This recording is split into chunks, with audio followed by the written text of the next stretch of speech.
దేవునికి స్తోత్రము.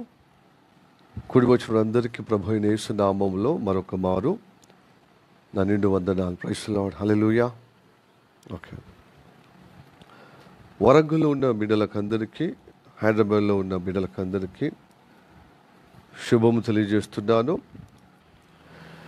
కీర్తన, మన వాక్యం చదువుకుందాం. ఇప్పుడు కీర్తన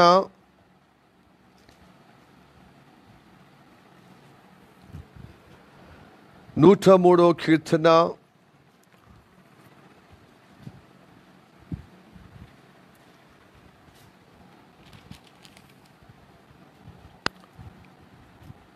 ప్రైజ్ ది లార్డ్. 15వ వచనం. కీర్తన 103వ కీర్తన 15వ వచనం.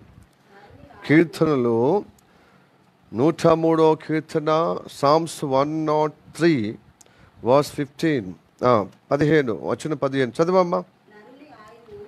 నరుని ఆయువు గడ్డి వలెనున్నది, అడవి పువ్వు పూయునట్లు వాడు పూయును. ఈ వాక్యం మన వినికిడిలో ఆశీర్వకరంగా పరిశుద్ధాత్మ చేత నడిపించబడుతుంగాక. దేవుణ్ణి సడుజొచ్చి ఆయన నడిపింపును అడుగుదాం. మిగిలిగా ప్రేమిస్తున్న మా పరలోకమందున్న మా తండ్రి, నీకు వందనాలప్ప. మేమేమై ఉన్నామో నీ దయ, నీ సంకల్పం నువ్వు చొప్పున నిలబడటానికి నీ కృప చూపిస్తున్నావయ్యా ప్రభు. అందుకోసమే తండ్రి ప్రతి ఆదివారం మనం సమకూరుస్తున్నాం. ఈ ఆదివారం మాకు స్పెషల్గా ఉందని అయ్యా మేము నమ్ముచున్నాం. ప్రతి ఆదివారం ఒక ప్రత్యేకత, కానీ ఈ ఆదివారం ఒక ప్రత్యేకతగా భావిస్తున్నానని కారణం, ఈ వారము గడిచిన వారమంతా అన్ని రోజుల కంటే ఈ వారంలో ఒక ప్రత్యేకంగా మాకు అవకాశం అనుగ్రహించావయ్యా. నీ సన్నిధిలో ప్రభు, నీ దివ్యమైన సన్నిధిలో ప్రభు మోకరించుటకు అందరూ సహవాసంగా, అందరూ సంఘముగా సంఘటితం కలిగి ప్రభు అయ్యా మోకాలు ఉండి ఉపవాస ప్రార్థన అయ్యా నీ నామంలో దీక్ష పోనే విధంగా ఉపవాస సహవాసముగా ప్రభు మమ్మల్ని నడిపించలేకే వందనాలు తండ్రి. నీ కృప ద్వారా నువ్వు ఇచ్చిన బలము, శక్తి, ప్రభావము మేము పొంది ఉన్నామని నమ్ముచున్నామయ్యా. అద్భుతంగా తండ్రి 3 రోజుల ఉపవాస ప్రార్థన జరిగించలేకే వందనాలు.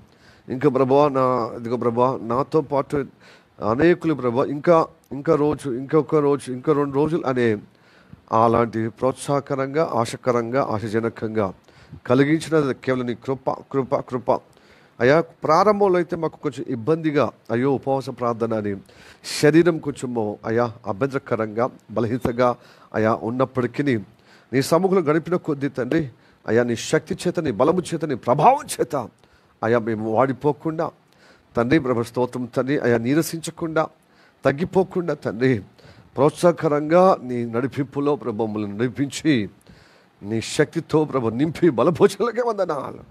ఎట్టి ఆధిక్యతను బట్టి వందనాలు తండ్రి ప్రభు స్తోత్రం తండ్రి. ఎంతమంది అయితే ప్రభు ఆశగా ఉన్నారో ఆ ఆశను తృప్తిపరిచే విధంగా ఆధ్యాత్మికంగా, సేమ్ టైం భౌతికంగా కూడా ప్రభు సహాయం చేస్తున్నందుకు వందనాలు తెలియజేస్తున్నాను. అందుకోసం ప్రభు ఈ దినము ప్రత్యేకంగా ప్రభు మేము నూతనంగా నీ శక్తిని, బలం మళ్ళీ ప్రభు నీ సముఖంలో పొందుకునే విధంగా ఆశాజనకంగా మేము ఉన్నామని మేము నమ్ముచున్నామయ్యా. నీ బిడ్డలు ఉన్నారని నమ్ముచున్నానయ్యా. ఇదిగో ప్రభా మమ్మల్ని మేము తగ్గించుకుని నామని హెచ్చించే విధంగా మరొక మారు తండ్రి మా శరీరం ప్రాణమో నీకు అప్పజెప్పుతూ నీ మాట ద్వారా మేము చెవియోగ్య గ్రహించే విధంగా మమ్మల్ని ఆవరించుమని ప్రభు మాలో ఉన్నటువంటి అవలక్షణాలన్నీ తొలగింపబడే విధంగా మాతో మాట్లాడు. నీ సేవకుడి ముందుగా నీ రక్తం ద్వారా పరిశుద్ధపరిచి నీ అభిషేకం ద్వారా నింపి అయ్యా సిలువ చాటున మరుగుపరుచుకొని మా అందరితో మాట్లాడము, నాతో మాట్లాడము, అందరితో మాట్లాడము. ప్రతి విధమైనటువంటి అశ్రద్ధ, నిర్లక్ష్యము, నిరసించే విధంగా చెవి ఒగ్గలేనితనము, మొండితనము, మూర్ఖత్వము యేసు నామములో తొలగింపబడుగాక. ప్రార్థన పొందిన యేసు నామములో అడుగుచున్నాము తండ్రి, amen. Praise the lord. Hallelujah. ప్రార్థనలో ఏకీభవించాలి, క్రమశిక్షణ నేర్చుకుందాం. మన హ్యాబిట్ ఎట్లా అంటే ప్రార్థన వరకు, ముందు వరకు ఒగ్గబడతాం, తర్వాత ప్రార్థన సమయంలో అటు లేచిపోతాం. దట్ ఈస్ పద్ధతి కాదు. Praise the lord. Hallelujah. Praise the Lord. Praise the lord. Hallelujah. వివేచన అవసరం. ఓకే, దావీదు కీర్తన, ఇది దావీదు కీర్తన కదా. దావీదు కీర్తన 103 కీర్తనలో దేవుడు చెబుతున్న మాట, నరుని ఆయుష్ గడ్డి వలెనున్నది, అడవి పువ్వు పూయునట్లు వాడు పూయును. హల్లెలూయా, ప్రైజ్ ది లార్డ్. ప్రియా దేని బిడ్డలారా, ఈ వాక్యము చదవగానే మీకు అర్థం కావాలి, మనము ఉపవాస ప్రార్థనల ప్రారంభంలోనే ఈ వాక్యము, అంటే ఇలాంటి వాక్యాలే మనము విన్నాం. కాబట్టి మీకు తొందరగా అర్థమవుతుందని నమ్ముచున్నాను. అసలు దేవుడు మనల్ని ఎలా పోలుస్తున్నాడు తెలుసా అండి? సర్వ శరీరులు గడ్డిని పోలి ఉన్నారు. గడ్డిని పోలి, గడ్డి ద్వారా మొలిచిన పువ్వులాగా పోలి ఉన్నారు. ఎండవేడికి మరి ఉదయకాలములో వేకువజామున లేకపోతే మంచుతో ఉదయకాలములో ఆ గడ్డి పువ్వులు వికసించి చక్కగా పరిమళిస్తూ ఉంటాయి. మధ్యాహ్నం కల్లా అది వాడిపోతుంది ఎండవేడికి, తర్వాత సాయంత్రము రాలిపోతుంది కదా. అలాంటిదే ఇప్పుడు మళ్ళీ దేవుడు మనతో మాట్లాడుతున్నాడు. ఎందుకు వాడిపోయి రాలిపోయే విధంగా ఉంటారు ఈ లోకంలో మనుషులు? గడ్డి పువ్వుతో పోల్చాడు, గడ్డితో పోల్చాడు, గడ్డి పువ్వుతో పోల్చాడు మానవుని. హల్లెలూయా. ఎందుకంటే మనం ఎంత దీనదశలో ఉన్నా, పేదరికంలో ఉన్నా అలాంటి పరిస్థితి వస్తుంది. ఎందుకంటే ఈ స్థితి, అవస్థ, దురవస్థ పేదవారికి. కానీ దేవుడు అంటాడు, ధనవంతుడు కూడా ఇదే గతి అట, పేదవాడికి ధనవంతుడికి. అందుకోసమే పేదవాడికి ఏమన్నాడంటే, నీకు దేవుడు కలిగించిన ఉన్నత స్థితిని బట్టి అతిశయించు. ఎందుకంటే నీ జీవితం 3 నాళ్ళ ముచ్చట, గడ్డి పువ్వుల వల్ల రాలిపోయేది మానవ జాతి. ధనవంతుడా, నీ ధనాన్ని బట్టి విర్రవీగకు, దీనదశ నేర్చుకో. దీనదశని బట్టి నాకు ఇచ్చిన అవకాశం, దీన దశలో అతిశయించు, దీనంగా ఉండి. డబ్బును బట్టి విర్రవీగకు, పేదరికాన్ని బట్టి దేవుని సృష్టికర్తను సనగకు, గునుగకు. నీకు దేవుడు మంచి ఉన్నతమైన స్వభావం ఇచ్చాడు. పేదవారికి ఒకవేళ ధనము లేకపోవచ్చు, కానీ తనలో మంచితనం ఉండొచ్చు, మంచితన స్వభావం, దాన్ని బట్టి అతిశయించి అంటాడు. నీ ఉన్నతమైన స్వభావాన్ని బట్టి అతిశయించి. ధనవంతుడా, నీ ధనాన్ని బట్టి కాదు, నీ దీన తగ్గించుకునే దాన్ని బట్టి అతిశయించి. పేదవాడికి ఏం తగ్గింపదు, మొత్తానికి స్టేటస్, సామాజిక స్టేటస్, దాని ఆర్థిక స్టేటస్ మొత్తము దీనస్థితిలో ఉన్నాడు కదా. కాబట్టి నీ స్వభావాన్ని బట్టి అతిశయించి. మంచితనం దేవుడు ఇచ్చింది కదా, ఉన్నత స్థితిని, నీ వ్యక్తిత్వము.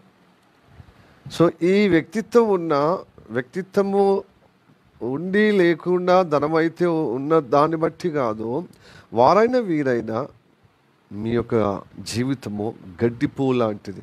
అది గతించేదే, అది గతిస్తుంది అంటున్నాడు. Praise the lord. Hallelujah, praise the lord. యాకోబు పత్రిక మళ్ళీ ఒకసారి రిపీట్ చేసుకుందాం.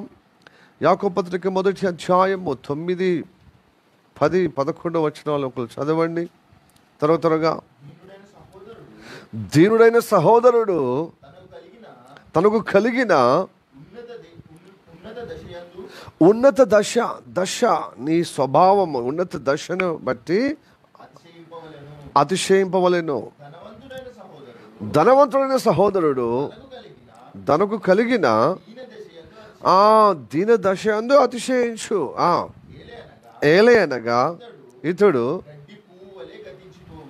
గడ్డి పువ్వులే గతించిపోవును. వారైన వీరైన సర్వ శరీరులు అట్లే ఉన్నారా? సూర్యుడు దహించి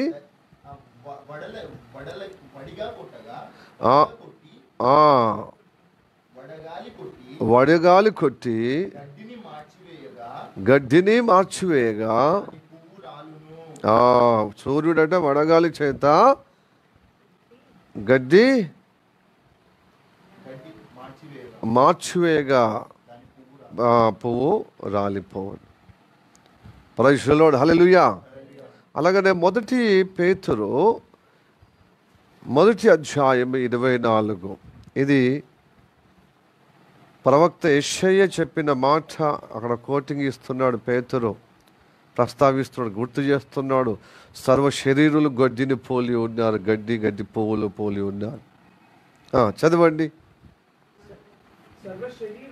సర్వ శరీరులు గడ్డిని పోలిన వారు, వారి అందమంతయు పైకి కనబడుతున్న శోభాయమానము, అందము, చందము, కొత్త బట్టలు, రంగురంగుల వస్త్రాలతో గడ్డి పువ్వులే ఉన్నారు. గడ్డి ఎండును, దాని పువ్వును రాలును. అయితే ప్రభువాక్యము ఎల్లప్పుడూ నిలుస్తుంది. అది హల్లెలూయా.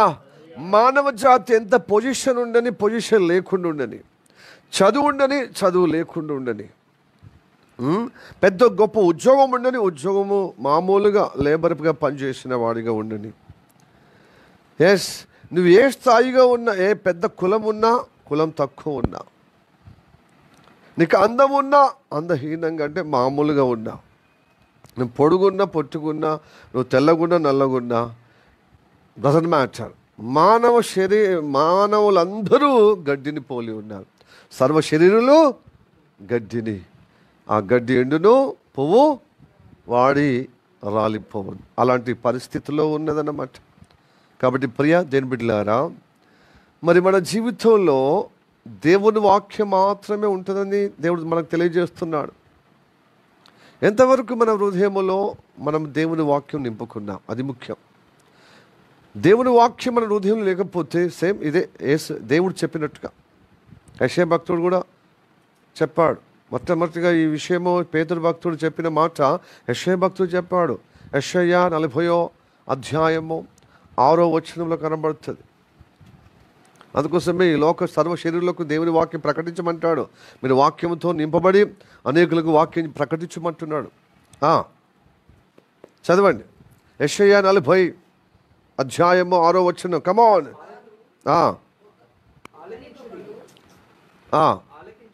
ఆలకించుడి, ప్రకటించమని దేవుడు మనకు ఆజ్ఞయించుచున్నాడు. నేనేమి ప్రకటించునని సర్వ శరీరులు గడ్డి అయి ఉన్నారు, వారి అందమంతయు అడవి పువ్వు వలె ఉన్నది. హల్లెలూయా. మీరు అడవి పువ్వులు చూసారు, ఎంత తివాజీ పరిచినట్టు ఉంటుంది అనమాట. తివాజీ అంటే ఏంటిది? పచ్చిక బయలు, మంచి పసగ్రాసము, మంచిగా నేల మీద ఎవరో చక్కగా అలంకరించినటువంటి విధంగా ఉంటుంది తివారి.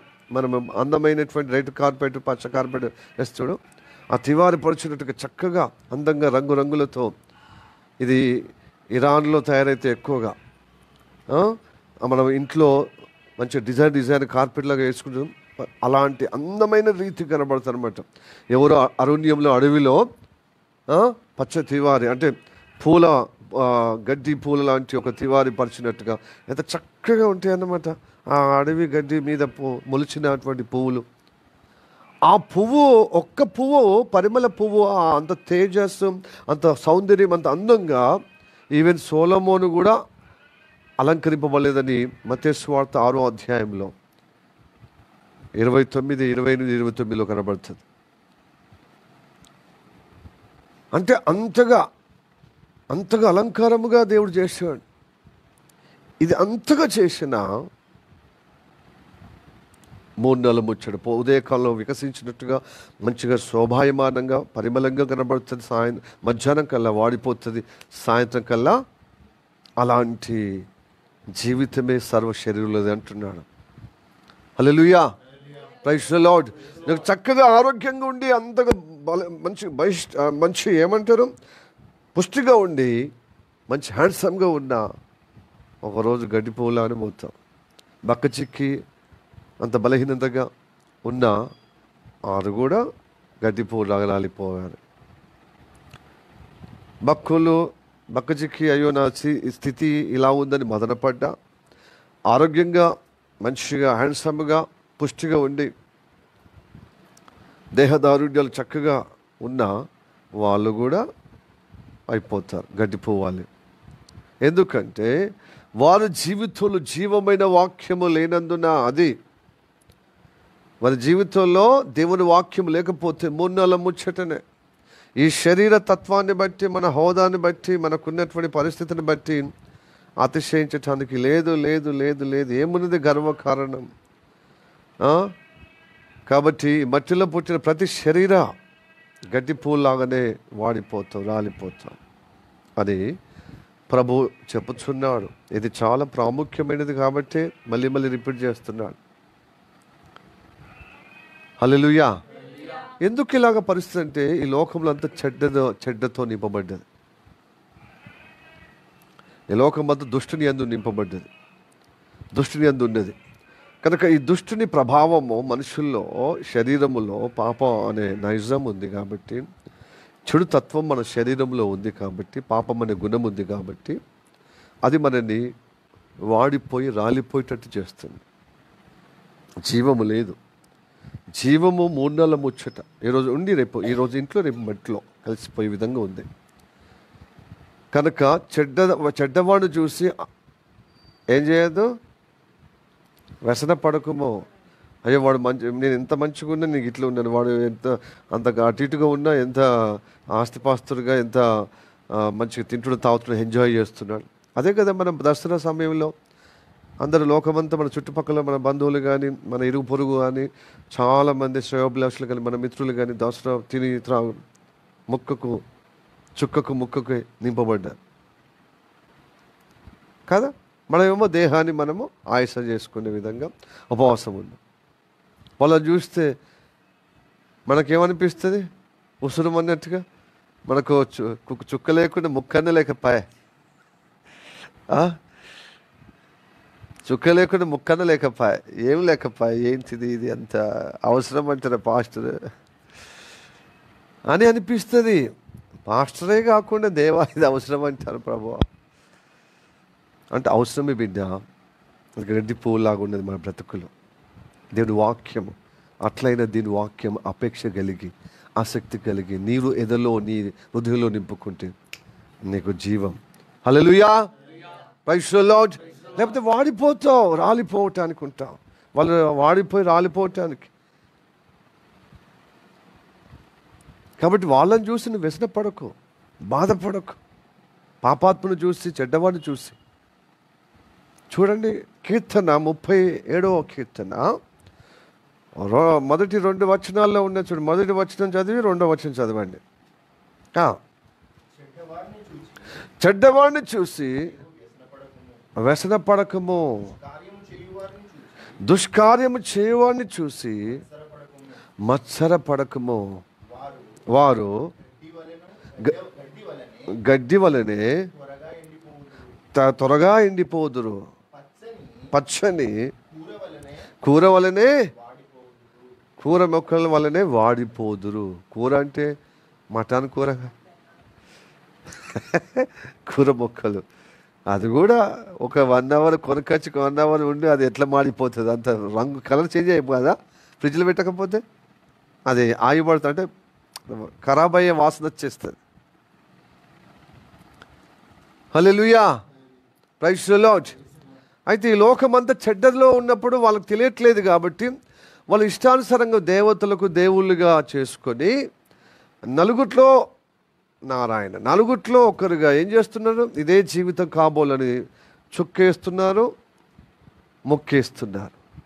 అది జీవితంలో చుక్కేస్తున్నారు, చుక్క వేసి మత్తుగా అయిపోయి అప్పుడు మొక్కేస్తున్నారు. అలాంటి వాళ్ళే వాళ్ళ పిల్లలు, వాళ్ళ కల్పన పుట్టిన పిల్లలు ఇట్లా చేసినప్పుడు పెద్ద మనుషులు ఏమంటారు తెలుసా? తిరుమల వార్తల్లో ఒకప్పుడు ఉన్నది ఈ చుక్క ముక్క ఇంత విస్తారంగా.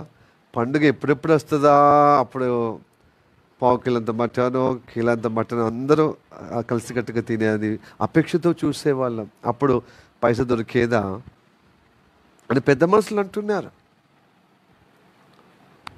పెద్ద మనుషులు అంటున్నారు. ఇంకేంటిది, ఎప్పుడెప్పుడు పండుగ వస్తుందా అని చెప్పి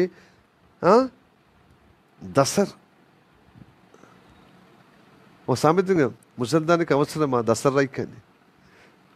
దసరా వస్తేనే కొత్త బట్టలు. 15 రోజుల ముందు, నెల రోజుల ముందు అడావిడి కొత్త బట్టలు ధరించుకోవాలని. ఇప్పుడు పుష్కలమైన బట్టలు ఎప్పుడు కావాల్సి వచ్చినా అట్లా పోయి ఒక 5 నిమిషాలు సరిపోతుంది. మనకు కొత్త బట్టలు ధరించుకోవాలంటే ఏం చేస్తాం?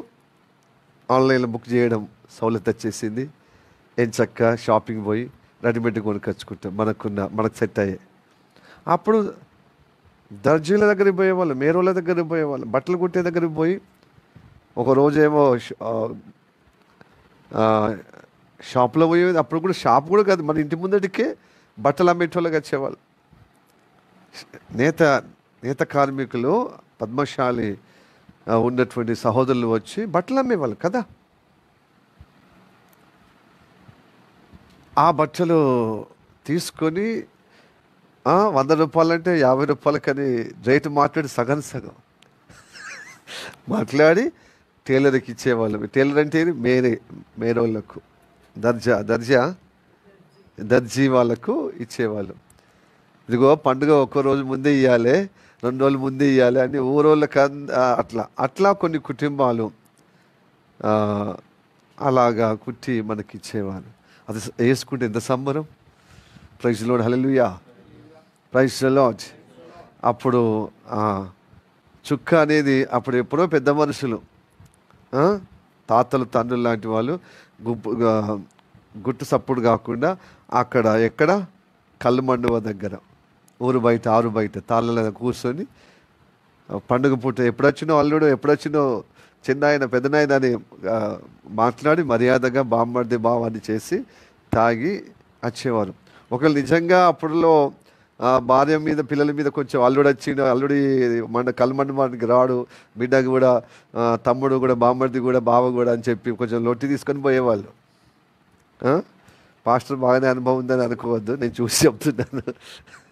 నేను సిటీలో ఉన్న వ్యక్తిని, బట్ విలేజ్లో పోతే ఇవే చేసేది నేను చూశాను. మా అమ్మమ్మ, మా తాతయ్యలు అయితే అందరూ ఆడవాళ్ళు కాదు, కొంతమంది తాగేవాళ్ళు పెద్ద మనుషులు. అలా అది మర్యాద.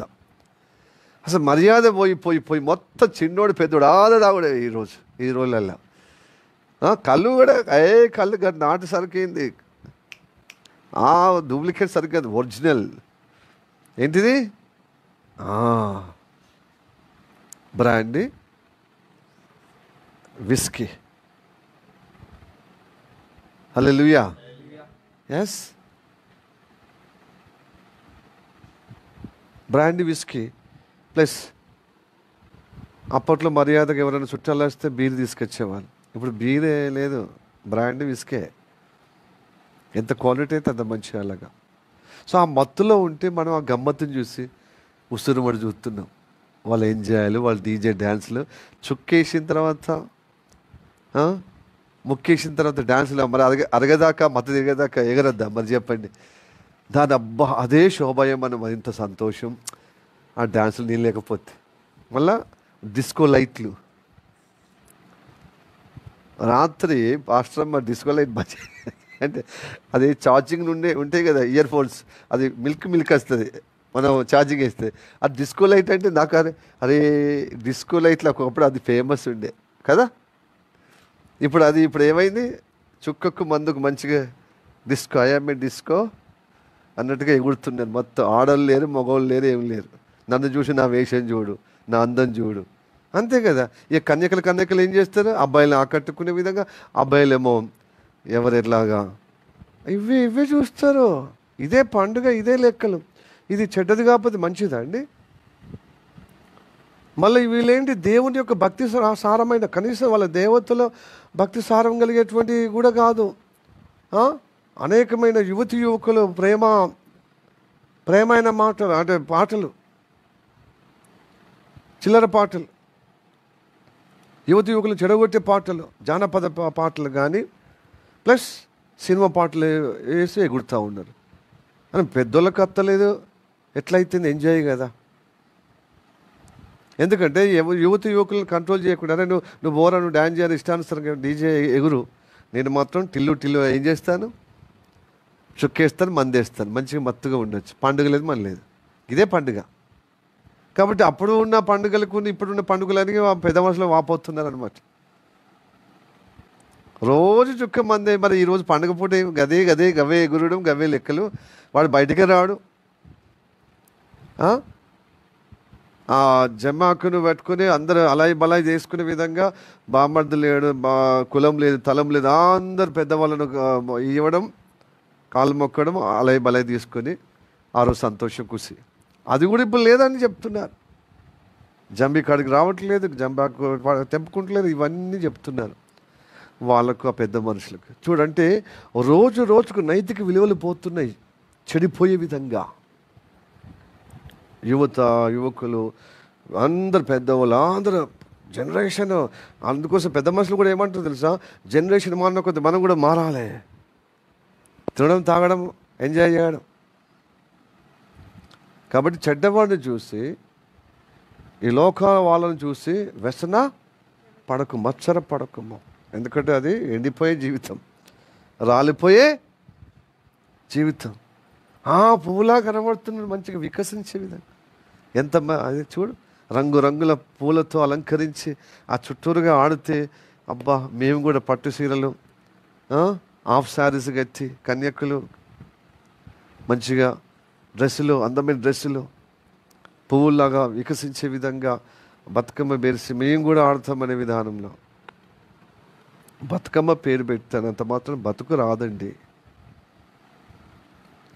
ఉద్దేశం మంచిదే, అంటే పూలు లాగా మా జీవితాలు ఉండాలి. బతుకమ్మను ఆడితే మా బ్రతుకు అంత సౌందర్యంగా, అంత పూలమనంగా ఉండాలి. కానీ పువ్వు కూడా రాలిపోతుంది అంటున్నాడు యోబు భక్తుడు. యోబు 14వ అధ్యాయము 2-3 వచనాలు చదువుదాం.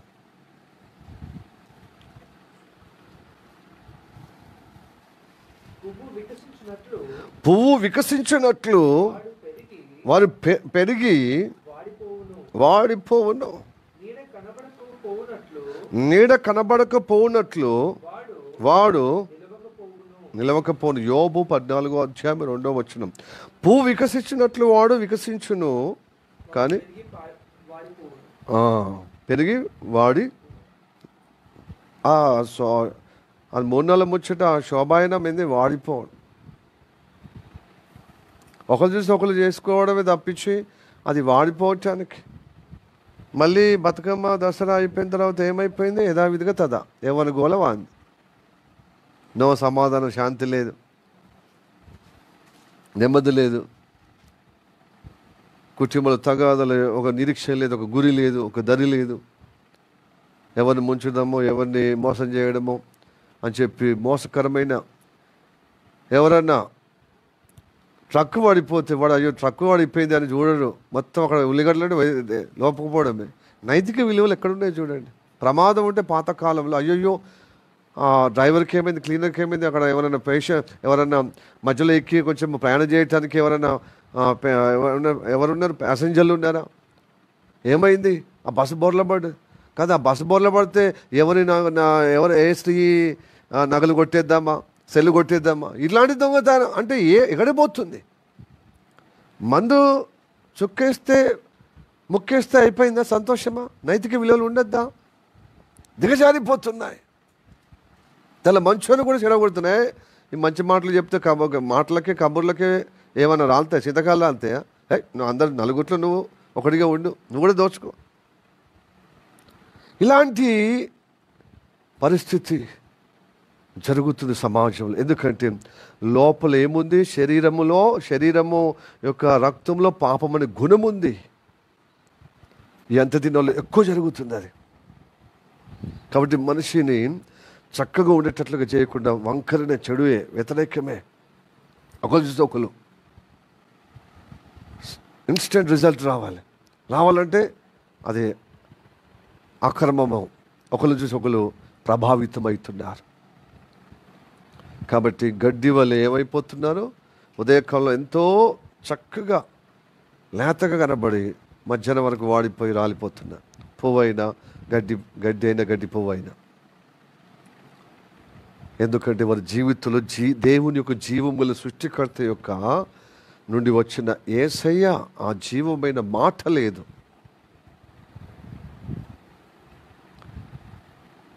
హల్లెలూయా, ప్రైజ్ ది లార్డ్. ఆ మాట హృదయంలో ఉంటే వాడిపోకుండా ఉంటారు.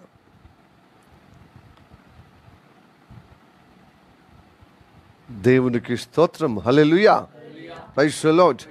అందుకోసమే కీర్తనలో 119 కీర్తన 11 వచనంలో, నీ ఎదుట నేను పాపము చేయకున్నట్లుగా నా హృదయములో నీ మాట ఉంచుకొని ఉన్నా, నిలుపుకొని ఉన్నా. చదవండి, చదవండి. 119 కీర్తన 11 వచనం, నీ ఎదుట నేను, దేవుని ఎదుట నేను పాపం చేయకున్నట్లు నా హృదయములో నీ వాక్యము, నీ దేవుని వాక్యము ఉంచుకోలేని ఎవరైతే హృదయములో ఉంచుకోరో వారు వాడిపోతారు. ఫస్ట్ హృదయం వాడిపోతే పైకి వాడిపోయే, హృదయం వెళ్ళిపోయిన తర్వాత ఇక జీవితం ఏందండి?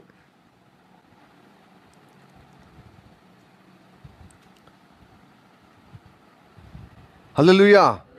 3 రోజులు ఉపవాసం ఉన్నాను అని సరిపోదు. హలో, నేను ఒక పొద్దున్నాను, ప్రార్థనలు అయితే కూర్చున్నాను 3 రోజులు, మస్తు నేను చేసినాను. భక్తి మంచిదే, భక్తి చేయడం మంచిదే. కానీ హృదయంలో వాక్యం నిలుపుకున్నావా సహోదరుడా?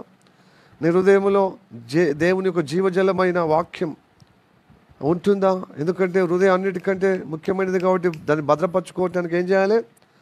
మన హృదయంలో జీవజలము ప్రవహించాలి, నిలుపుకొని ప్రవహించాలి. అందుకోసం సొలొమోను అంటాడు, సొలొమోను మొత్తం హృదయం దేవుని వాక్యము ఉన్నప్పుడు మంచుకున్నాడు. కానీ ఎవరికి ఇచ్చాడు ఆ హృదయం? అందరికి సాటిస్ఫాక్షన్, తృప్తిపరచడానికి వాళ్ళ భార్యలకు ఇచ్చేసాడు. లాస్ట్కి అయితే ఎండిపోయాడు. మళ్ళా క్షమాపణ కొరితే మళ్ళా వికసింపజేశాడు. హల్లెలూయా. ఆ సొలొమోను చెప్తున్నాడు చూడండి, 4వ అధ్యాయము 23వ వచనం. సొలొమోన్, సామెతలు 4వ అధ్యాయము 23వ వచనం.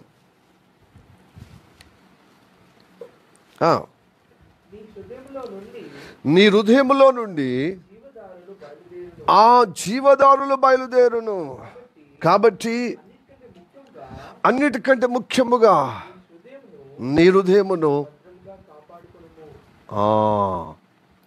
నువ్వు ఉపవాస ప్రార్థన లేకపోతే నువ్వు ఎలా కాపాడుకుంటావు? లేదు పాస్టర్, నేను కంపెనీ నుంచి బాగా హడావిడిగా ఉన్నాను, నాకు వాళ్ళతో లింకప్ అయ్యి నాకు ఉద్యోగం రావడానికి వాళ్ళు ఇచ్చినటువంటి ప్రాజెక్ట్ కసరత్తు చేస్తున్నా అని చెప్పి ఇంటికాడ కూర్చొని సరిపోతుందా? అది నీ హృదయం చెడిపోయిన తర్వాత నీ ఉద్యోగం ఎవరికి కావాలి? ఆ కంపెనీ యొక్క ఉద్యోగం ఏం కావాలి చెప్పండి? జీవితం ఒకటే. ఫస్ట్ నువ్వు బతకాలే కదా, నువ్వు నిలబడాలే కదా.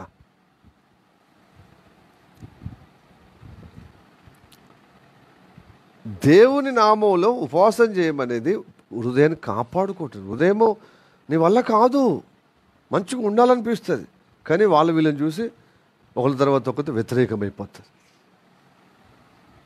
చెప్పచ్చు ఎన్నైనా, కానీ అనుభవం దేవుడి కృపను బట్టి తప్ప మన వల్ల కాదండి. చేత కాదు మనని మనం నియంత్రించుకోవటానికి. బయటపడకుండా ఓసన్న ఒక మాట చెప్పాడు. ఓసన్న మినిస్టర్ ఏసన్న గారు బ్రతుకున్న రోజుల్లో ఆయన చేవ పరిచయలో ఒక అనుభవం చెప్పాడు. ఒక పిల్లోడికట ఒక 13-14 సంవత్సరాలు ఐస్ క్రీమ్ తినబుద్ధి అవుతుంది కాబట్టి వాళ్ళ అమ్మ ఈ పిల్లోని దగ్గర, అంటే వాళ్ళ అమ్మ ఈ పిల్లోని పాస్టర్ దగ్గర వదిలిపెట్టిపోతే, మనం ఇప్పటిదాకా ప్రార్థనలు గడిపినాం కదరా, ఇక మనం తినబుద్ధి అవుతుంది, నాకు ఐస్ క్రీమ్ తినబుద్ధి అవుతుంది.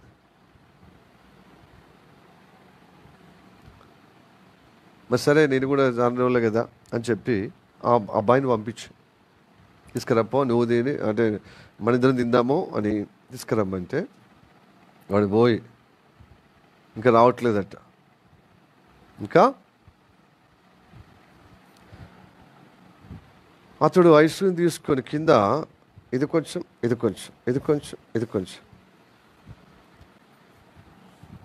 పైనుంచి వీడు ఇంతగా రావట్లేదు ఏందని చెప్పి పైన బిల్డింగ్ నుంచి చూస్తే వీడు ఆడ మెట్ల మీద కూర్చొని తలుపు దగ్గర మెట్లు ఉంటాయి కదా, ఇది కొంచెం మళ్ళీ ఎప్పటిలాగానే ఉన్నాడు. వాడు వచ్చేదాకా అక్కడనే ఉన్నాడు. ఏదైనా ఎంతసేపు అయింది, ఏమైందంటే ఐస్ క్రీమ్ కరిగిపోయింది.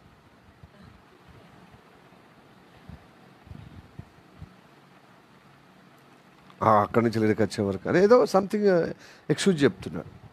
అవునా, మన నోరంతా కనబడుతుంది, ఎర్రబడ్డది. కానీ వీడేం చెప్తున్నాడు? అరే నువ్వు ఎందుకురా ఇలా చేసే విధానంలో ప్రవర్తిస్తావు? పాస్టర్గా అవి కూడా నీకు ఇది అబద్ధాలు ఆడుతున్నావు చూడు అని కొంచెమో అడుగుతుంటేనే ఏడుస్తున్నట. ఏడ్చినప్పుడు పక్కపొంటి పాస్టర్ అంటాడే, హోసన్న గారు ఏమో ఆ పిల్లని ఎందుకు కొడుతున్నాడు? నేను ఎందుకు కొట్టినండి? అడిగితే వాడు ఏడుస్తున్నాడు. ఆ తల్లి లోపల వచ్చింది. మందలిస్తే ఎందుకు ఎడతాడు వీడు? తల్లి కూడా తెలుసు, కానీ ఇంకోళ్ళు తల్లి చెప్పేదేమో నా కొడుకు కాబట్టి యథార్థంగా విధంగా ఉంటుంది, కొంచెం చూసి ఉన్నట్టుగా ఉండొచ్చు. కానీ పక్కోళ్ళు కూడా అదే వీడి స్వభావం ఇలాంటిదని తల్లికి తెలిసి కూడా మా కొడుకు కొట్టేదే ఎడతాడు అన్నట్టుగా మళ్ళీ మాట్లాడతారు కొంత తల్లులు. ఇలాగ ఎక్కువ శాతం తల్లులు ఇట్లే ఉంటారు. తల్లి అంటే కుమారుని గుణం తెలియదు తల్లికి, ఏమందనేది వాడు ఎట్లా వేస్తాడని ఆమె కూడా. అయితే వాడిని అడగండి, మరి నేను కొట్టింది ఏమని అడిగిందని పక్కన తీసుకపోతే కొట్టలేదు. మందలించటానికి ఆయన మందలిస్తున్నాడు కాబట్టి నాకు బాధ చేడుస్తుంది. అయితే ఇక్కడ ఏముందంటే మందలిస్తుండని మనకి బాధ అవుతుంది, కానీ తప్పు చేసిందని బాధ అత్తలేదు వానికి. అది పాయింట్అవుట్ చేస్తున్నాడు హోసన్న గారు. వాడు ఐస్ క్యూబ్లో అవి తిన్నాడా లేకపోతే ఐస్ క్రీమ్ తిన్నాడా అది కాదు ముచ్చట. వాడు చేసేటువంటి నలమొక పనిని, తప్పు పనిని, పొరపాటు పనిని నేను అవును చూసినట్టున్నాడు అందుకోసం అడుగుతున్నాడు అనేది ఆ గిల్టీనెస్ వస్తలేదు. నువ్వు నన్ను అడిగినందుకు దుఃఖం వస్తుంది అంటున్నాడు. ఇలాగ అయిపోయింది లోకం అంతా.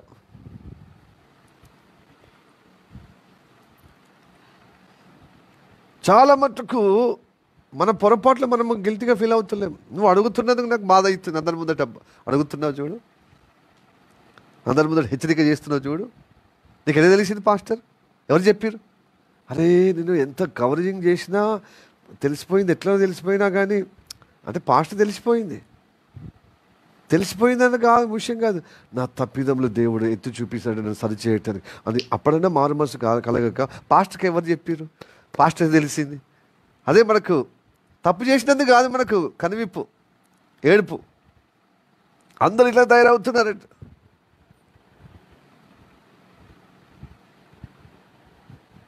ప్రైజ్ ది లార్డ్, హల్లెలూయా. మన పొరపాట్లు మనము గ్రహించి పశ్చాత్తాపడే వారికి దేవుడు విడిపిస్తాడు. దేవుడికి స్తోత్రం, హల్లెలూయా. నువ్వు బలహీనుడవే. ఆ పిల్ల శ్రేష్టలే కదా, పిల్లలు అట్లే చేస్తారు కదా. పిల్ల శ్రేష్టలు అట్లే ఉంటాయి, చిన్న పిల్లల తత్వం అలా ఉంటుంది. కానీ నువ్వు చేసేదాన్ని ఒప్పుకుంటే అయిపోతుంది కదా. అడిగినందుకు ఏడవడం ఏంటి? ఇంతసేపు ఎందుకు అయింది? ఏం చేసినారు? నేను చెప్పినా నువ్వేం చేసినారు అంటేనే బాధ కావడం ఎందుకు? ఇది మన సంఘంలో కూడా ఉండేది ఇదే నలముఖ తత్వం. నువ్వు చేసిన పొరపాటుకు లేదు, పాస్టర్కనే తెలిసింది. పాస్టర్ చూడు వాక్యంతో కొడుతున్నాడని బాధ, అందరి ముందర నన్ను అడిగిండని బాధ. తప్పు జరిగింది నిజంగా, దేవుడే చూపించిన పాస్టర్తో మాట్లాడిండు అనేది అట్లా ఉండదు. నన్ను సరి చేసుకునే విధంగా అని స్వభావం కాదు. పాస్టర్కనే తెలిసిన పొరపాట్లు అంటే ఆ కంపెనీ అట్లనే కప్పుకుంటాను, కానీ మందలించినందుకు బాధ అయింది. ఇది చాలా దుష్టుని స్వభావం. హల్లెలూయా, ప్రైజ్ ది లార్డ్. ప్రియా బిడ్డలారా, పాస్టరు నువ్వు ప్రార్థనకు రమ్మనేది ఎందుకంటే నీ జీవిత క్షేమం. పిలిచినందుకు బాధ పడటానికి కాదు, నీ పొరపాట్లు నీ జీవితాన్ని సరిచేసుకోవటానికి వేదిక సహవాసం. అంటే ఉపవాస ప్రార్థనలు ఇంకా దేవుని కృపలో ఎదుగుతావు. నీ ఆశ పెరుగుతుంది, దాహం పెరుగుతుంది, ఆకలి పెరుగుతుంది. దేవుళ్ళు ఎదగాలన్నా తుష్ట పెరుగుతుంది. ఆశ లేకపోతే చచ్చిపోతావు. ఆహారం ఇప్పుడు తినబుద్ధి ఆకలి పుట్టకపోతే, ఆశ లేకపోతే చచ్చిపోతాం. రోజు రోజుకి పని అట్లా భక్తిలో ఎండకపోయి పువ్వులు రాలిపోతాం. గడ్డి పువ్వులాగా వికసించబడే విధానం కనబడుతుంది. ఉదయకాలం మధ్యాహ్నం వరకు వాడిపోతారు, సాయంత్రం వరకు ఎండిపోయి రాలిపోతారు. Hallelujah, praise the Lord, praise the lord, hallelujah. కీర్తన 90వ కీర్తన 6వ వచనం.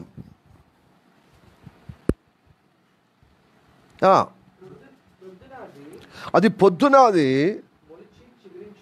మొలిచి చిగురించును, గడ్డి కానీ గడ్డి పువ్వు కానీ సాయంకాలమున అది కొయ్యబడి వాడబారును. అంతే ఇక అలా ఉన్నది మన మానవ జీవితం. సర్వ శరీరులు ఇట్లనే ఉన్నారు. ప్రియ దేని బిడ్డలారా, అందుకోసమే సామెతలు చెబుతున్నట్టుగా నీ హృదయములో జీవజలములో నిలుపుకోవాలి. ఎందుకంటే నీ హృదయము అన్నిటికంటే భద్రం చేసుకోవాలి, లేకపోతే మనం వాడిపోతాం, ఖరాబ్ అవుతాం. ఉదయంలో ఉన్నంతగా మధ్యాహ్నం ఉండడం, సాయంత్రం వరకు ఎవరో కోస్తారు, లేకపోతే వాడిపోయి రాలిపోతాం కొయ్యకుండా. కాబట్టి అన్నిటికంటే హృదయములో దేవుని వాక్యము, దేవుని యొక్క వాంఛ, దేవుని యొక్క ఆశ, కోరిక కలగలేకపోతే చాలా డేంజర్లో ఉంటాం. కొంతమంది వాక్యం అనగానే నిద్ర, ఆ నిద్ర నిన్ను మోసం చేస్తుంది. సహోదరుడు సహోదరి, దేవుని వాక్యం అంటే ఇంట్రెస్ట్ ఉండదు, సహవాసం అంటే ఇంట్రెస్ట్ ఉండదు, ఉపవాస ప్రార్థన అంటే ఇంట్రెస్ట్ ఉండదు. ఇది నువ్వు గడ్డి వల్ల వాడిపోతావు. అందరూ చచ్చిపోయినట్టు నేను చచ్చిపోతాను, అందరు పోయినట్టు నేను పోతాను, నేను ఒక్కనే ఉన్నానని విర్రవీగే విధంగా, లేకపోతే మూర్ఖంగా, లేకపోతే అధ్వానంగా మాట్లాడకు సహోదరుడు సహోదరి. దేవుడు నీకు ప్రేమించి నీకు అవకాశం ఇస్తే ఆయన మాట ద్వారా నువ్వు ధన్యుడిగా కావటానికి నీకు దేవుడు దర్శిస్తే నువ్వు మూర్ఖంగా మాట్లాడతావా? నీవు ఉన్న కాడ, నువ్వు ఉన్న చోట నీకు దర్శిస్తే నీకు ఇలా మాట్లాడితే చాలా శిక్షింపబడతావు. దేవుడు దయగుణంగా, దేవుడు జాలిగా, దేవుడు కనికరములో నేను చూపించే ఆ కాలములోనే నువ్వు మార్పు చెందకపోతే చాలా కఠినంగా ఎదుర్కొంటే పరిస్థితుల్లో. హల్లెలూయా, ప్రైజ్ ది లార్డ్. నీకు అవకాశం ఇస్తున్నప్పుడే నువ్వు సద్వినియోగం చేసుకో. అవకాశము నీకు ఇవ్వబడిన అవకాశం నువ్వు సద్వినియోగం చేసుకోకుండా పక్కలో పోతే నువ్వు ఎంత గోజాడినా మారుమనసు పొందిన నీకు అవకాశం ఉండదు. ఏషావుకు ఉండదండి. ఏషా పొరపాటు అయిపోయింది. బై ఛాన్స్ అయ్యో ఒక పూటగా నేను 2 పూటలకి ఇలాగా పొరపాటు అయిపోయింది. మరి బాగా నేను పొద్దున్న దాకా నేను వేటకు వెళ్ళి చేసి నా శరీరము, నా మానసిక వైఖరి అంతా అలసిపోదా అండి? ఏదో బుద్ధి గడ్డి తిని కకృతిగా నా తమ్ముని యొక్క ఎర్ర చిక్కుడుకాయ కూర అది కొంచెం పెట్టురా అంటే వాడు దీనికి ముడిపెట్టిండు. ఆ ఆకలి సమయంలో ఏమి ఏర్పడకుండా అయిపోయింది. నాకు నా జ్యేష్ఠత్వాన్ని అమ్ముకుని నా రక్షణ జీవితాన్ని తిండి కోసం పోతేవనేరా అది జ్యేష్ఠత్వం రక్షణ ఉంటేది ఉండకపోతుంది అని నోడు జారితే. ఆ తర్వాత మనకు బుద్ధి వచ్చినప్పుడు ఎంత అవకాశం దొరికినా అంటే ఎంతగా గోజాడిన అవకాశం పోయింది అతనికి. నోరు తల కొట్టుకొని అడిగినా లేకపోయింది, ఆ కృప పోయింది. ఎంత ఏడ్చినా దొరకలే. యాకోబు పోయింత అన్న ఎంత ఏడ్చాడు. కాబట్టి చిన్నది అనుకోవద్దు, పరిస్థితులను బట్టి అలా అవుతాం.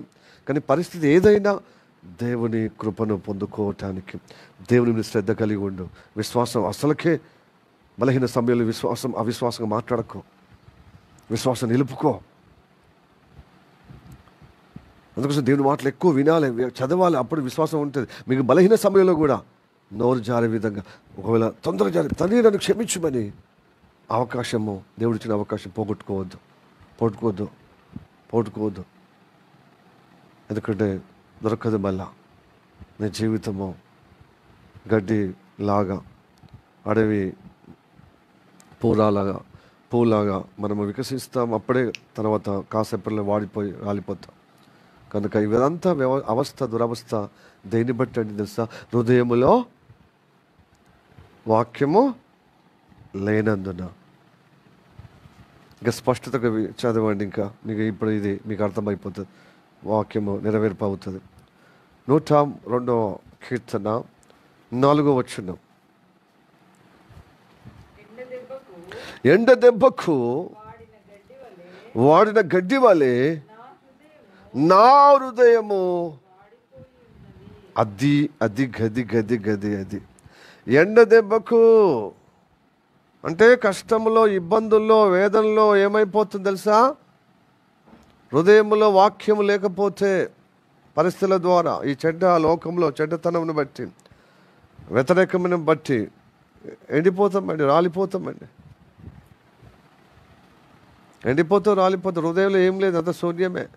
నా జీవజలము లేదు, దేవుని యొక్క ఊట కలిగిన మాట లేదు, మాట కలిగిన ఊట లేదు, దేవుని మాటలు లేవు,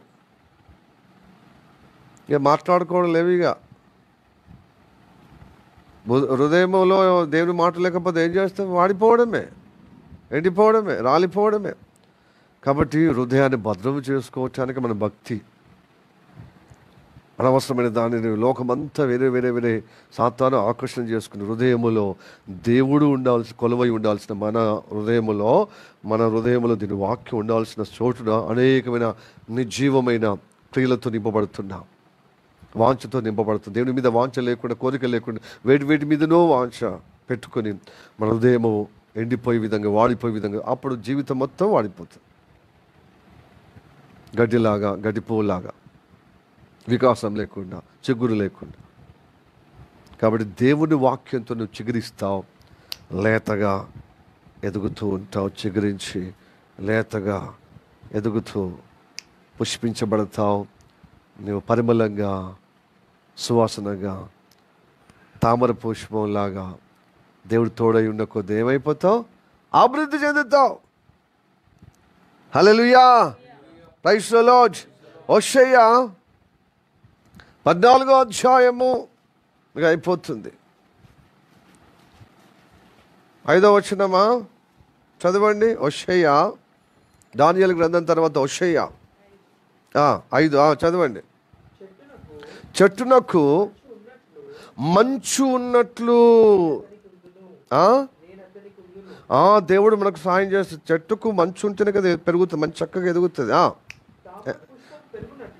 తామర పుష్పం పెరుగునట్లు అతడు తామర పుష్పంతో పోలుస్తున్నాడు మనల్ని. హల్లెలూయా. అభివృద్ధి కలిగే విధంగా పెంచుటకు ఇష్టపడుతున్నాడు. మంచు చెట్టుకు తోడైనట్టుగా, మంచు ఇదిగో తామర పుష్పంకు నీళ్ళు తోడైనట్టుగా, ఎలాగా దేవుడు తోడై ఉన్న వాళ్ళందరినీ తామర పుష్పం ఎలా అభివృద్ధి కలుగుతుందో అలాగా అభివృద్ధి అవుతామన్నమాట. ఆధ్యాత్మికంగా వికసింపబడతాం. హల్లెలూయా చెప్పండి. హల్లెలూయా, ప్రైజ్ ది లార్డ్. తామర పుష్పంలో ఉంటే కాదు, తామర పుష్పము పెట్టుకొని పార్టీ గుర్తు పెట్టుకుంటే అభివృద్ధి ఉండదు. జాతీయ పువ్వు కాబట్టి మనము దాన్ని చేసుకుంటాం. తామర పుష్పకు దేవుడు చెప్తున్నాడు అనమాట, అభివృద్ధి, తామర పుష్పం అభివృద్ధిగా మిమ్మల్ని అలా చేస్తాను. అన్ని పువ్వుల కంటే తామర పువ్వు చాలా ఆకర్షణీయకంగా, చాలా పద్మంగా, మరి మంచి చక్కగా పరిమళ సువాసనంగా ఉంటుంది. బురదలో విరిగిన మనుషులను ఇట్టే ఆకట్టుకుంటుంది అన్నమాట. అది ఎక్కడ ఉంటుంది? కొండ లోయలో ఉంటుంది, లోయలో పెరుగుతుంది, మడుగులలో పెరుగుతుంది, మనుషులు సంచారం చేయనటువంటి ప్రాంతంలో పెరుగుతుంది, చెరువు గట్టుపైన మడుగుల్లో పెరుగుతుంది, బురదలో పెరుగుతుంది. తెలుసా అండి? యోబు గ్రంథంలో అంటాడు, మనుషులు స్వాధీనపరుచుకొని దాన్ని సాధన చేసే జంతువుగా మలుచుకునేటువంటి గొప్ప జంతువు ఉంది చూడు, అదేంటిది? నీరు బర్రె. హిప్పోపోటమస్ ఏమంటారు? హిప్పోపోటమస్ కదా ఇంగ్లీష్లో. దాన్ని ఏమంటారు? నీరు బర్రెనా? నీర బర్రె ఏమంటారు? హిప్పోపోటమస్ తెలుగులో ఏమంటారు? నీరు బర్రెనే అంటారు. నీళ్ళలో ఉండేది నీళ్ళ బర్రె. అది తామర ఆకులకు, తామర చెట్లకు అది పండుకుంటుందట. అది యోబు గ్రంథంలో ఉంటుంది. హల్లెలూయా. 40 అధ్యాయం 41 అధ్యాయంలో కనబడుతుంది. అది బలమైన జంతువు, దాన్ని ఎవరు స్వాధీనపరుస్తారు, దాన్ని సాధన చేసే విధంగా, దాన్ని సాధువుగా మలుచుకునే విధంగా సాధ్యమవుతుందా అని యోబుతో ప్రశ్నిస్తున్నాడు. యోబు ఫ్రెండ్స్తో ప్రశ్నిస్తూ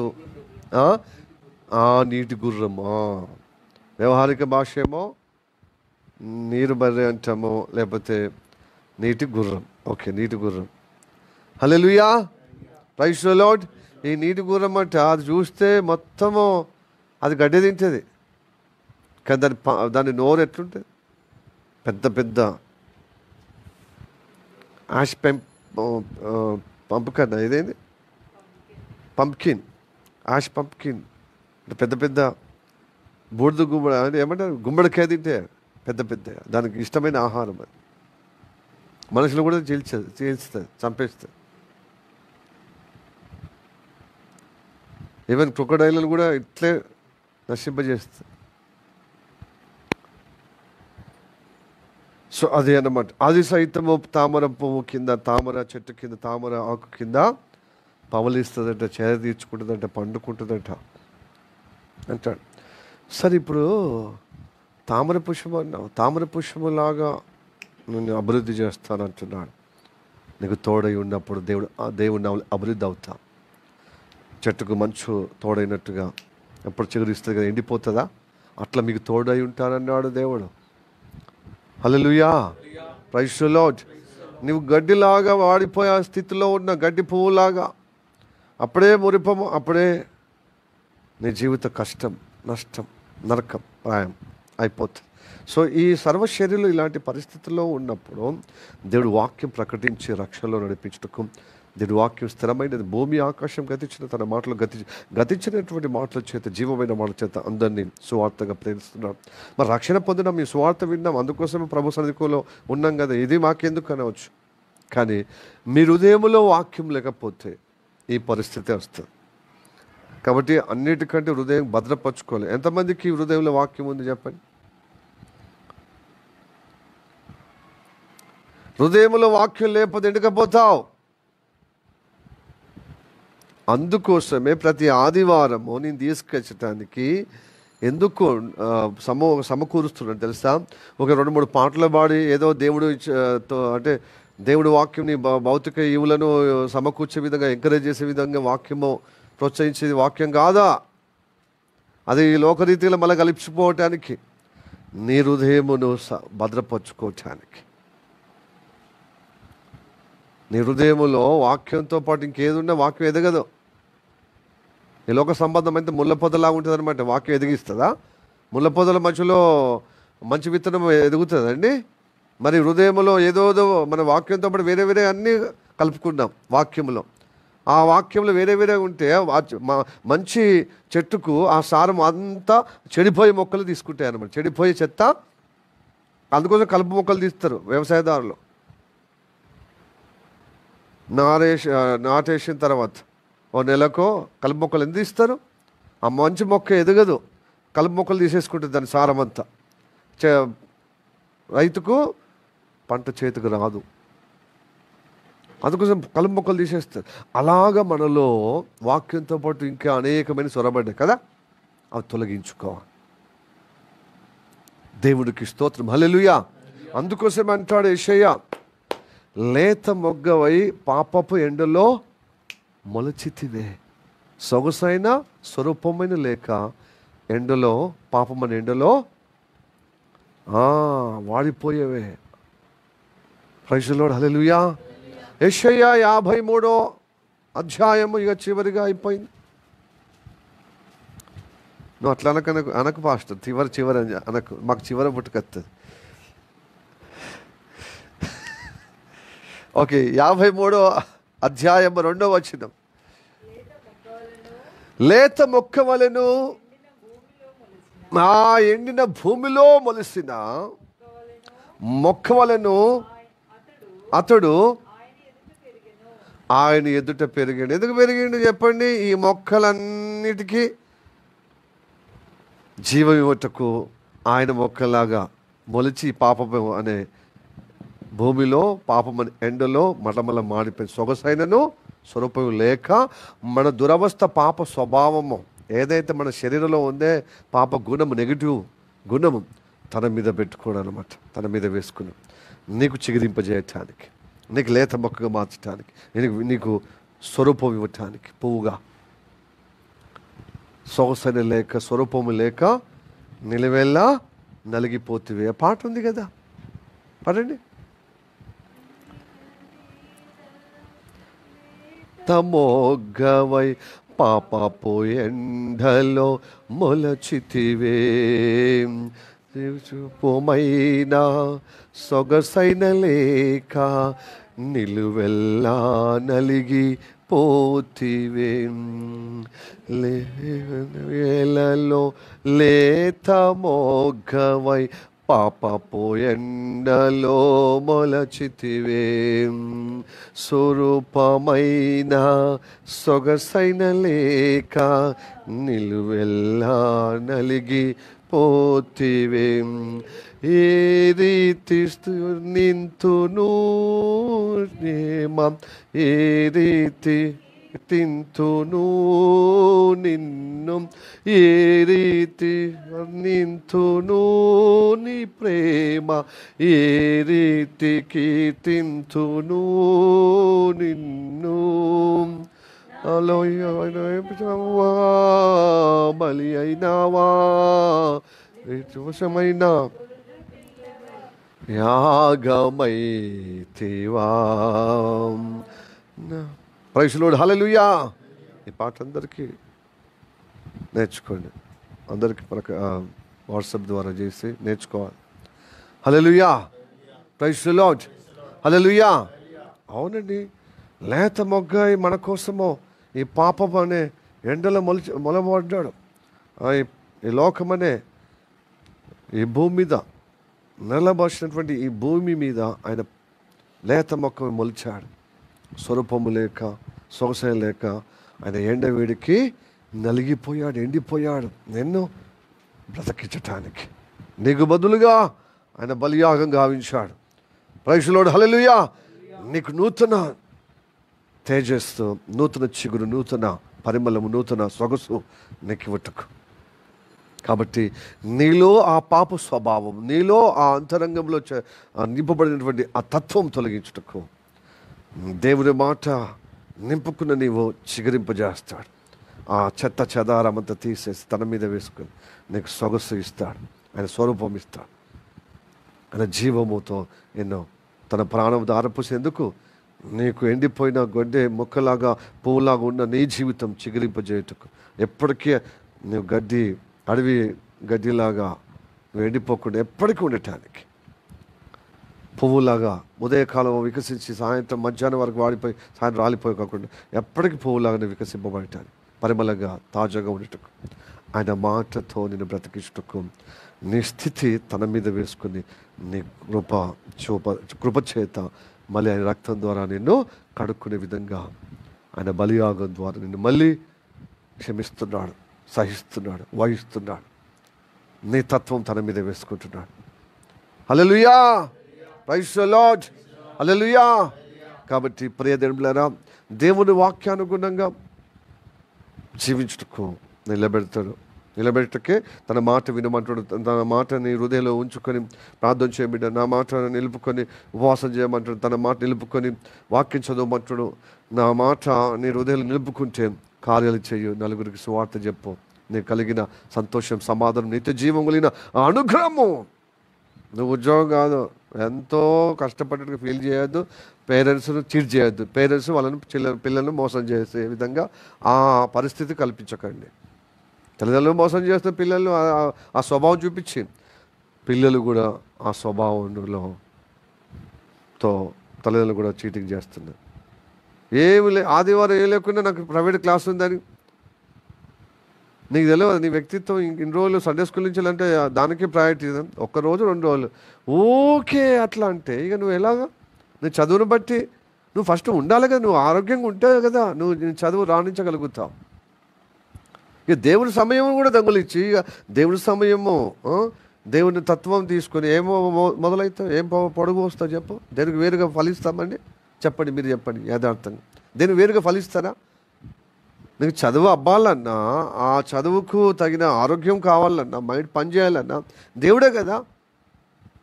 సర్వము దేవుని పెట్టుకుని దేవుని దగ్గర రావటానికి అన్ని సక్కులు చెప్తాం. మనం ఎండిపోవటానికి, స్వరూపం లేక సొగసాయి లేకుండా, ఆ చదువు కూడా వికసించకుండా, మంచి పేరు ఆ చదువుకు మంచిగా రిజల్ట్ రావాలి, మంచి ప్రయోజనకరం అంటే దేవుడి దగ్గరికి వస్తే దేవుడు ఇస్తాడు కదా. నీకు జ్ఞాపశక్తి ఇస్తాడు, చదువు జ్ఞానం ఇస్తాడు, చదవాలని ఒక ఆకాంక్ష ఇస్తాడు. ఆ పట్టుదల కలిగి నేను చదివినట్టుగా నేను సాధించాలి, ఉద్యోగం సద్యోగం ఏదో ఒకటి, ఆ దేవుడి కృప ద్వారా సాధ్యమవుతుంది. దీనికి దేవుని దగ్గర రాకుండా ఇవి చేద్దామంటే అన్ని చదువు ప్రయోజనం నీకు ఉండదు, నీకు క్షేమం ఇవ్వదు, నీకు సంతోషం ఇవ్వదు, మంచి భవిష్యత్తు ఇవ్వదు, నువ్వు ఉద్యోగం కూడా భవిష్యత్తు ఇవ్వదు, నువ్వు అనుభవించలేవు. కష్టాలు, నష్టాలకు, రోగాలకు, నొప్పులకు. అందుకోసమే అంటున్నారు, బ్రదర్ ప్రార్థన అంటే పాట పాడుతారనమాట, గవర్నమెంట్ ఉద్యోగం ఏంటరా, ప్రైవేట్ ఉద్యోగం బతుకుతే మనం స్వయంగా ఏదో ఒకటి ఉపాధి, అందరికీ ఒకరి కిందికి పోయి నలిగిపోతున్నాం అని సెక్యులర్గా పాడుతున్నాడు జానపద గేయం. కాకి గద్దర నాయకుల కింద నలిగిపోవడం ఉంటుంది. ప్రభుత్వ ఉద్యోగం రాకముందే రావాలి ఉంటే ఏమున్నది? తోటి ఉద్యోగస్తులతో ఇబ్బంది, అధికారులతో ఇబ్బంది. ఒక సెక్యులర్ వాళ్ళే పాడుతున్నప్పుడు నిజంగా మనము దేవుని నమ్ముకున్న మనం ఎట్లుంటామండి? అధికారుల కింద సహించడానికి, తోటి ఎంప్లాయీస్తో సహించటానికి, రేపు స్వయంగా ఉపాధి అంటే ఉపాధి మనం ఏర్పాటు చేసుకున్న వ్యాపారం, బిజినెస్ స్టార్ట్ చేసిన దేవుడి కృప కదండి. దేవుడు తోడై ఉంటేనే కదా, మరి దేవుడి మాట వింటేనే కదా మనము సక్సెస్ అవుతాము, సాధించగలుగుతాం. దేవుడి మాట కేవలం ఈ లోక మట్టుకే కాదు నీకు సక్సెస్, నిత్య జీవం ఇస్తాడు.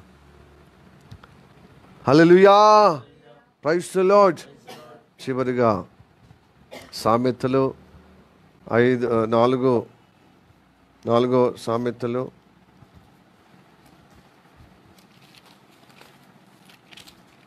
4 వచ్చినమ్మా 4 ఆయన నాకు బోధించుచు ఇట్లా నేను నీ హృదయము పట్టుదలతో నా మాటలు పట్టుకొనిమ్మో, నా ఆజ్ఞలను గైకొని నేడలా బ్రతుకే ఉండదు. మరి ఆయన పట్టుదలతో ఆయన మాటలు మన హృదయంలో నింపుకోకపోతే బతకలేమండి. ఏంటన్నా అంత బాధలతో, ఇబ్బందులతో, వేదనతో, కష్టాలతో, అపజయాలతో, మూర్ఖత్వంలో ఏమైపోతే ఎండిపోతాం. ఆ చావలే బతకలేక ఏదో భూమి మీదకి వచ్చినప్పుడు అని బతుకు భారం అయిపోతుంది.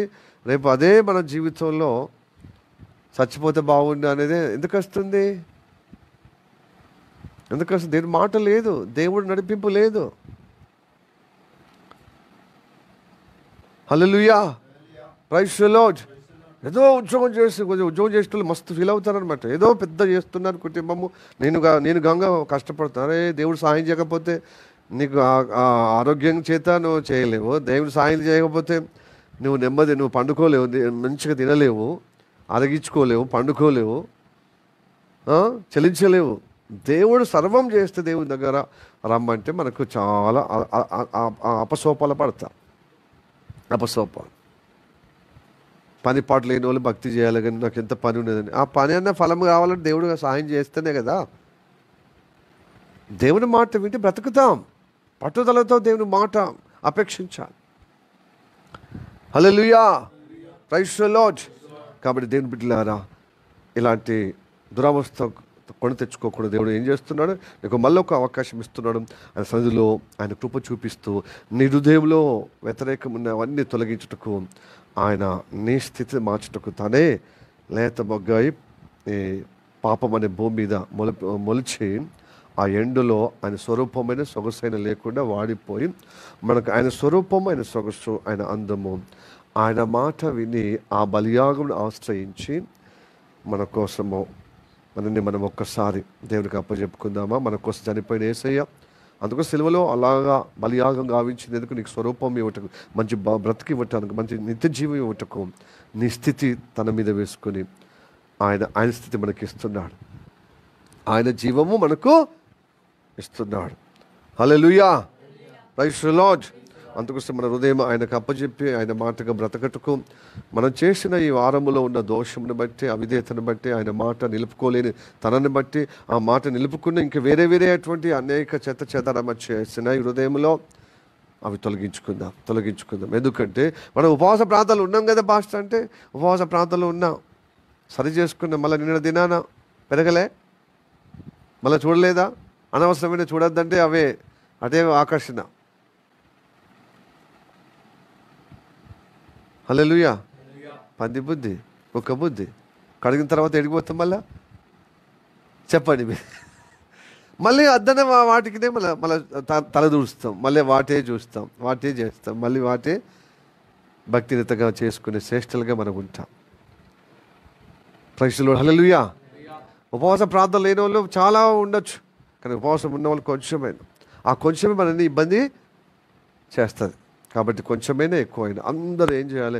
యేసయ్య రక్తాన్ని ఆశ్రయించి ఆయన బలియాగాన్ని సడుజొచ్చి, అయ్యా నా కోసము నువ్వు లేత మొక్కవై ఈ పాపపు లోకంలో నువ్వు మొలిచావు, సొగసైన స్వరూపమైనా లేకుండా ఎండవేడికి ఆ సురసమి నువ్వు నలిగిపోయావు, వాడిపోయావు, రాలిపోవటానికి అనగా నా పాప స్వభావాన్ని బట్టి రాలిపోవటానికి ఇష్టపడవు. ఎందుకంటే నీ నీతి అంటే నీ సొగసు, నీ స్వరూపము, నీ చిగురు, నీ సౌందర్యం నాకు ఇవ్వటకు, నీ పరిమళము నాకు ఇవ్వటకు. అందుకోసం ఈ వాక్యము మీరు అర్థం కాకపోతే వ్యర్థమైపోతుంది. అందుకోసం అడగాలన్నమాట, తండ్రి ఈ వాక్యాలు నాకు అర్థం కావాలని కూడా కోరుకోవాలి. పాస్టర్ ఏదో చెప్తాడు ప్రతి ఆదివారము, లేకపోతే చెప్పింది చెప్పాడు, మళ్ళీ పోయి మళ్ళీ యేసయ్య రక్తమును ఆశ్రయించమంటాడు, యేసయ్య బలియాగమును వైపుకి తీసుకొస్తాడు. ఏది చేసినా ఆయన రక్తం ద్వారానే కడగబడాలి, ఆయన బలియాగం ద్వారానే మనము క్షమాపణ పొందుకోవాలి, మళ్ళీ ఆయన ఆశీర్వాదం పొందుకొని ఆయన మాటలో మన జీవితంలో మన హృదయం అనే ఆయన మాటలో మన హృదయంలో నిలుపుకోవాలి. అప్పుడే దీవించబడతాం, మళ్ళీ చిగురించబడతాం, పరిమళంగా అందంగా మళ్ళా ఎదిగింపబడతాం. హల్లెలూయా, ప్రైజ్ ది లార్డ్. ఈ వాక్యాల చేత దేవుడు మనల్ని ఆశీర్వదించి నడిపించును గాక. ఆమె తలవచ్చి కలుముసం ప్రార్థన చేద్దాం. కమాన్. మనం మిక్కిలిగా ప్రేమిస్తున్న మా పరలోకమందున్న మా తండ్రి, నీకు వందనాలు, స్తోత్రం రాజా. ఇదిగో ప్రభు, ఈ యొక్క పాటి కాలంలో నీ వాక్యం విన్నప్పుడు తండ్రి నిజమే అని సమ్మతిస్తూ అంగీకరిస్తూ, అయ్యా ప్రభు సర్వ శరీరులు గడ్డి పూలు వలె ఇదిగో ప్రభు ఉదయకాలం వికసించే మధ్యాహ్నం వరకు వాడిపోయి సాయంత్రం వరకు రాలిపోయే దురవస్థలో మానవ జాతి అవుతుంది అని నీ వాక్యం ద్వారా మాకు తెలియజేశాం. తుదకు ప్రభు, నీ వాక్యం విన్నవారు, నీ వాక్యమే స్థిరంగా ఉంటుంది. నీ వాక్యం విన్నవారు కన్నవారు కానీ విన్నవారు నీ సన్నిధికి వచ్చిన వారు సైతము తండ్రి వారం పొడుగున్న ఏదో ఒక సందర్భంలో నీ వాక్యం నింపుకుంటున్నావు. కానీ అనేక సందర్భంలో ప్రభా అనేకమైనటువంటి ఇచ్చలు కలిగిన లోక ఆశలు కలిగి ప్రభా అయ్యా లోక విషయాల్లో మా హృదయం నింపబడుతుందయ్యా. కనుకనే ప్రభు స్తోత్రం, వాక్యంగా చిగురించలేకపోతున్నాము, పుష్పించలేకపోతున్నాం, తాజాగా పరిమళంగా సువాసనగా స్థిరంగా ఉండలేకపోతున్నామయ్యా. ఆ నిలకడలేనటువంటి తత్వాన్ని బట్టి, ఆ భక్తిని బట్టి, ఆ విశ్వాసాన్ని బట్టి మేము ఎండిపోయే దురవస్థలో హృదయము వాడిపోతున్న విధంగా అయిపోతున్నాం. ఇంకా మళ్ళీ ప్రభు స్తోత్రం తను ఎండిపోయే విధంగా అయ్యా కృషించిపోయే విధంగా ఉన్న మా దురవస్థ స్థితిని చూసి తండ్రి మాకు బదులుగా ఈ లోకములో లేత మొక్కమై మొలిచి ఈ పాపం ఎండులో స్వరూపమైన సొగసైన లేకుండా నిలవెల్లా నలిగిపోయావయ్యా మా కోసము తండ్రి. అది ప్రభు, అది గ్రహించిన వారు నీ బలియాగం వైపు చూసి అయ్యా నీ రక్తం కడుగు, నన్ను క్షమించుమయ్యా, నీ మాటలు నడిపించబడ్డకు నా హృదయానికి అప్పచెప్తున్నానయ్యా అని సజీవ యాగంగా అర్పచెప్పుకునే విధంగా ఎవరైతే ప్రభా ఈ వాక్యానికి అంగీకరించి సమ్మతించి ప్రార్థన నన్ను సడుజొచ్చుచున్నారో వారందరినీ నీ బలియాగం ద్వారా క్షమించి రక్తం పరిశుద్ధపరిచి నీ జీవమైన నీ నిబంధనలు అనగా ప్రభా స్తోత్రము తండ్రి ప్రభుమల్ల కార్యక్రమం పాలు పొందుటకు కృప చూపెట్టుకుని ప్రార్థన చేస్తాను. ఏ ఒక్కరు కూడా ప్రభా అయోగ్యంగా తీసుకోకుండా అందరూ క్షమాపణ పొందుకొని అందరూ పరిశుద్ధ ఆయా రక్తంతో కడుక్కొని తండ్రి హృదయాన్ని భద్రపరుచుకునే విధంగా కృప చూపిస్తున్నందుకు వందనాలు తెలియజేస్తున్నానయ్యా.